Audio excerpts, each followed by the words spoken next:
اسلام جو ہے وہ مردوں کا اسلام ہے، عورتوں کے لیے اس میں کچھ بھی نہیں ہے، ٹھیک ہے۔ آپ اگر دیکھیں تو ہر چیز میں اہمیت جو ہے وہ مردوں کو دی گئی ہے اسلام میں۔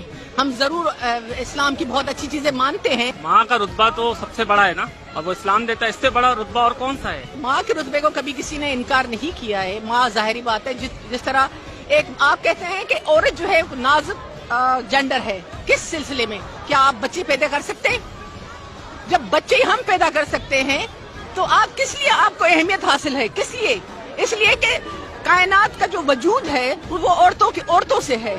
پھر ہم جنت اسی لیے اتنا اسٹرگل کرنے کے بعد 9 ماہ پیٹ میں رکھتی ہے، اس کے بعد 25 سال تک پالتی ہے، تو یہ ہم سوچتے ہیں کہ آپ لوگوں سے زیادہ ہم پاورفل ہیں، اور ماں کے نیچے جنت، پاؤں کے نیچے جنت، اسے ہم مانتے ہیں، اسلام کو مانتے ہیں، رسول صلی اللہ علیہ وسلم کو مانتے ہیں، لیکن کچھ اسلام میں ہم لوگوں کے ساتھ ناجائزیاں ہیں، اسے ہم نہیں مانتے۔ تو یہ اسلام میں یا معاشرے کا مسئلہ ہے یہ؟ دیکھیں آپ لوگوں نے جو ہے نا، یہ جو اب ملاؤں اور یہ جو کچھ لوگ ہیں کنزرویٹو، ان لوگوں نے جو یہ مذہب کے نام پر عورتوں کو نیچا دکھانے کے لیے کیا ہوا ہے، تو یہ ان کی آپ کلاسز لیجئے۔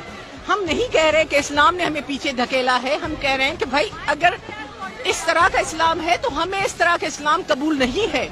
ایک انسان آزاد پیدا ہوا ہے، اس کو حق ہے کہ وہ اپنی زندگی اپنے طریقے سے گزارے، ان دا لمیٹیشنس آف ریسپیکٹ، حدود کراس نہ کرے۔ ہم چاہتے ہیں کہ ہم بھی بالکل لاپرواہ ہو کر اور روڈوں پر چلے، ہم بھی بالکل واک کریں، ہمیں یہ نہ ہو کہ کوئی ہمارے بٹکس پر ہاتھ لگا دے گا۔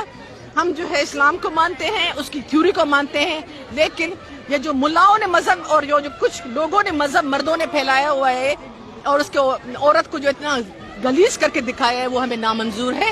اور ہم عورت مارچ میں یہ چاہتے ہیں کہ جو ہے ہم لوگوں کو بیلنسڈ ہم لوگ سوسائٹی چاہتے ہیں، جس میں مرد اور عورت ساتھ ساتھ چلیں۔